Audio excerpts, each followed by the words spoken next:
Hi, everyone. I'm George Stephanopoulos from ABC News.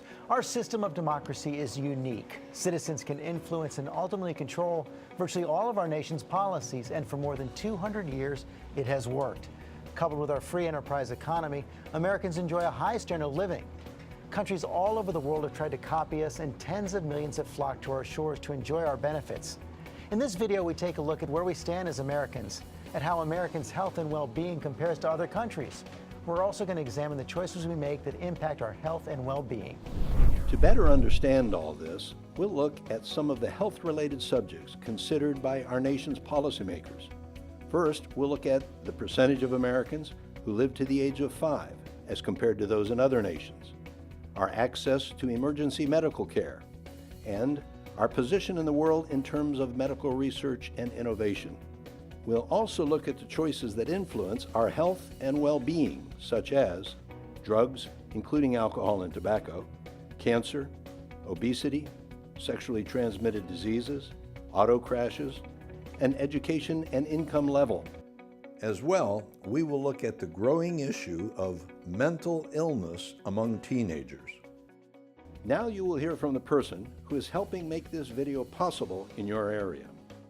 You live in the United States, but you could just as easily live in another country like Chile, Niger, or China. How would your health and well-being be different if you lived in another country? To better understand this, consider the issue of the likelihood of living to the age of 5. Only about 1 out of 100 Americans will not survive until their 5th birthday. In Haiti, in the Americas, 7 won't survive, and in Sierra Leone, in Africa, 19 out of 100 kids won't live to the age of 5. Just living in a country like the United States significantly increases your chances of living beyond the age of 5. Now let's look at America's emergency medical care. Imagine your friend or family member was injured in an accident. What would happen next? If that person lives in America, he or she will most likely be receiving medical care within a hospital within 45 minutes. That's because nearly 94% of accident victims in America, regardless of their economic situation, are in a clean, well-equipped emergency facility within 45 minutes. Most people around the world are not that fortunate. 85% of the world's population do not live in a high-income country like the United States, and therefore they do not enjoy the same access to emergency medical care that we enjoy. Even in Mumbai, the wealthiest city in the middle-income country of India, only 1 out of 10 accident victims receives transport by ambulance, and nearly 1/3 of all accident victims die due to delays in transportation to medical facilities. Now, let's hear from an expert on where America stands in terms of medical research and innovation. I'm Dr. Francis Collins. I'm the director of the National Institutes of Health, NIH, in the United States. I'm a physician, a scientist. I had the privilege of leading the Human Genome Project, and I'm here to talk to you about medical innovation, and particularly the way in which America has played a leading role in that enterprise over many decades. Right now, innovation in medicine is at a fevered pitch. We have the human genome to help us understand how life works and how sometimes disease occurs.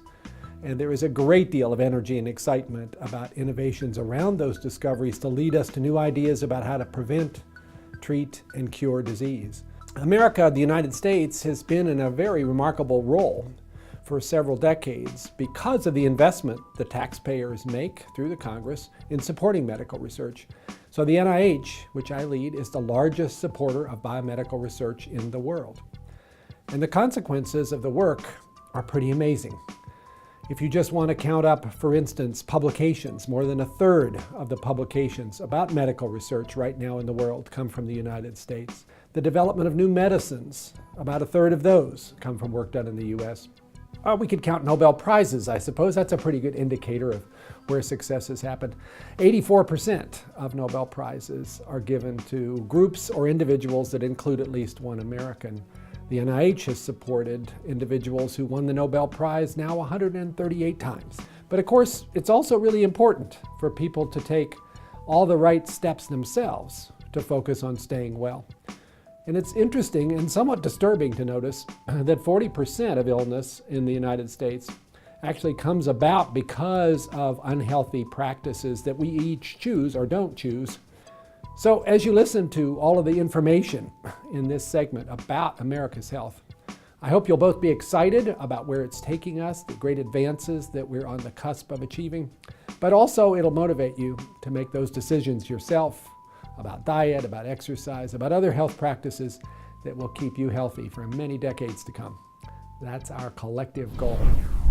As Dr. Collins said, the United States is a world leader in terms of medical innovation and research. This is in part due to the commitment our democratic government makes to this subject area. With that, and our access to top-of-the-line emergency medical care, Americans live the longest, right? Unfortunately, the data show that Americans are actually sicker than people in other high-income countries. We have one of the largest economies in the world. We spend more on healthcare than other countries do, and yet we live shorter lives and have higher disease rates than people in other rich economies. This has been true for many years now. In fact, since the 1980s, this situation has been getting progressively worse. Americans' health is just not keeping pace with the health of people in other high-income countries. Men live on average 5 years less than people in other high-income countries, the OECD average, and women 3 years less. This is a pervasive problem in the United States. Our teenagers have higher disease rates than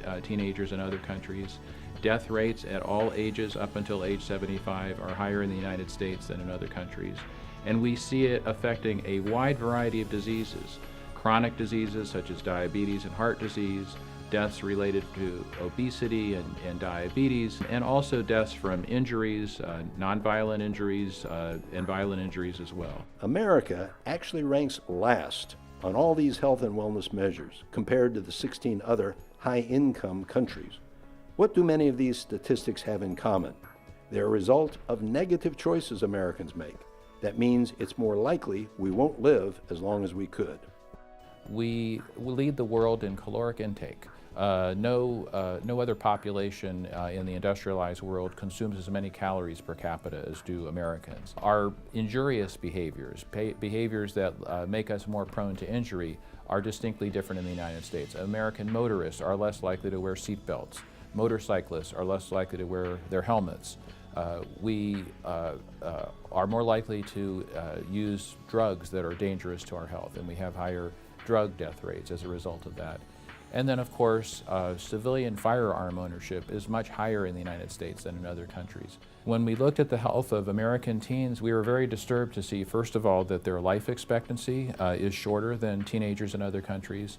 They are more likely to die of car crash injuries and from violent injuries like gun-related incidents. They also have higher rates of obesity.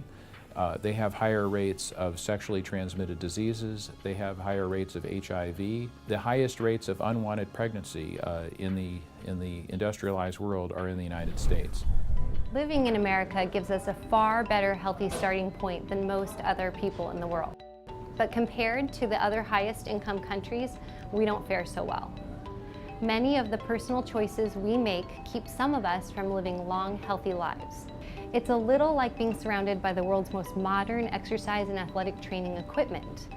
That alone does not make us strong, well-conditioned athletes. We have to use the equipment and exercise on a regular basis.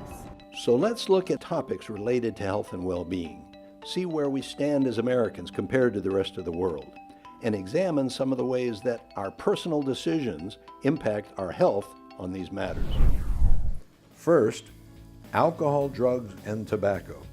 According to a survey, about 30% of American teens drank alcohol during the prior month. The European countries averaged twice the U.S. rate. 24% of Americans over 12 had binged on alcohol in the previous 30 days. People aged 12 to 20 drink 11% of all alcohol consumed in the United States, and more than 90% of it is consumed in the form of binge drinks. That's 5 or more drinks in a 2-hour period. Why has that happened? Because binge drinking is especially harmful to the part of your brain that plays a crucial role in learning and memory. And alcohol abuse has other unintended side effects.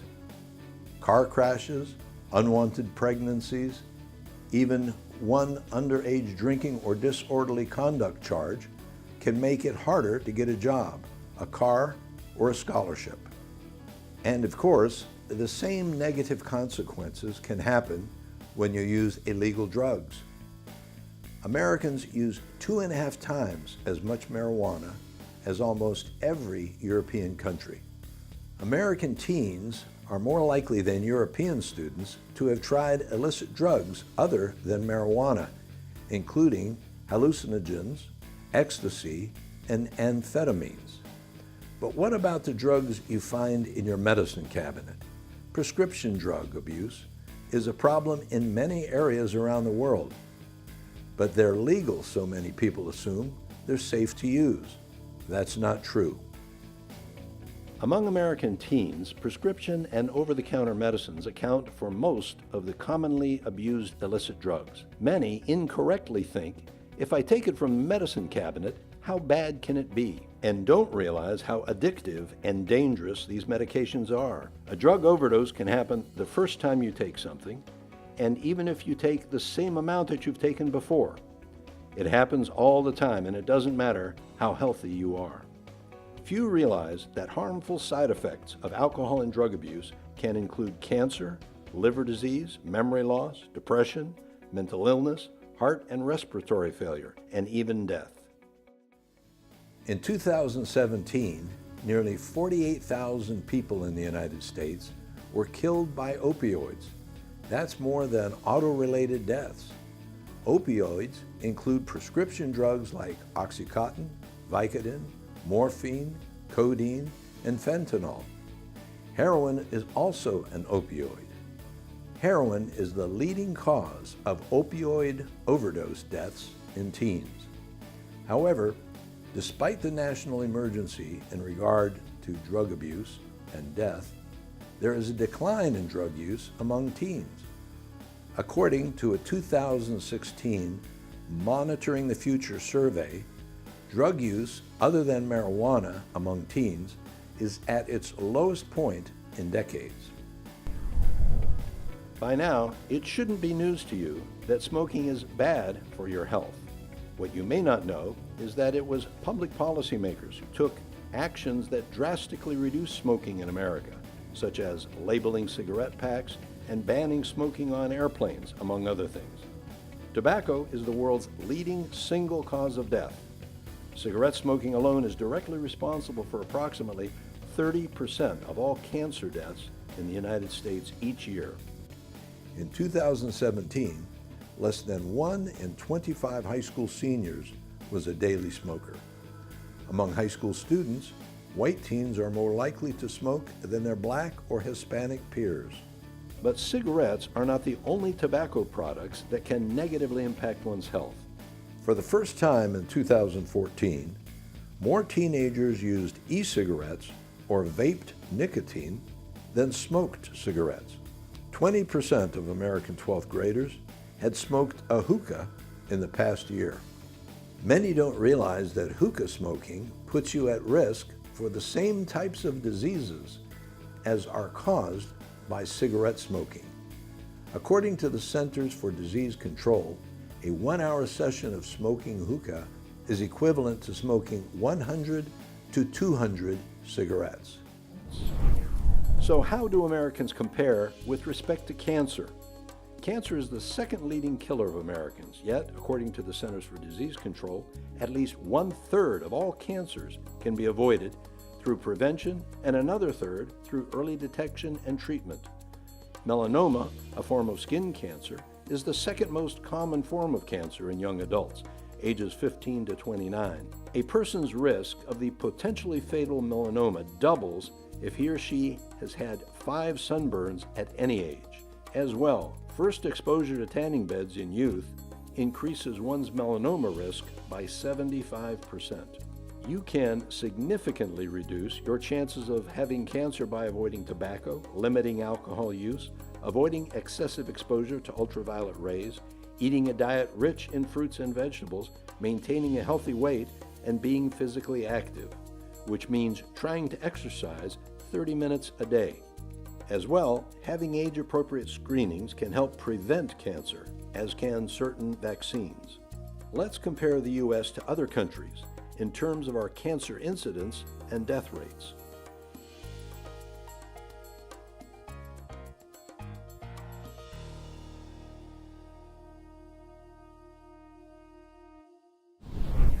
Technology has improved our lives in many ways, but it can have a negative impact on our weight and fitness. You can order things online without having to go to the store. You can play video games and even see your friends online without leaving the couch. Technology also saves time with pre-packaged and fast food, but that means that Americans are eating more calories and more food with lots of sugar and fat. All of these things impact one's waistline. It's important to remember that being obese or overweight is not just a cosmetic issue. It increases your risk of heart attack, diabetes, and some forms of cancer. In fact, severely obese people die 8 to 10 years earlier than those of normal weight. Healthy eating and exercise can decrease this risk factor. America is one of the most overweight and obese countries in the world. More than 2/3 of Americans are either overweight or obese.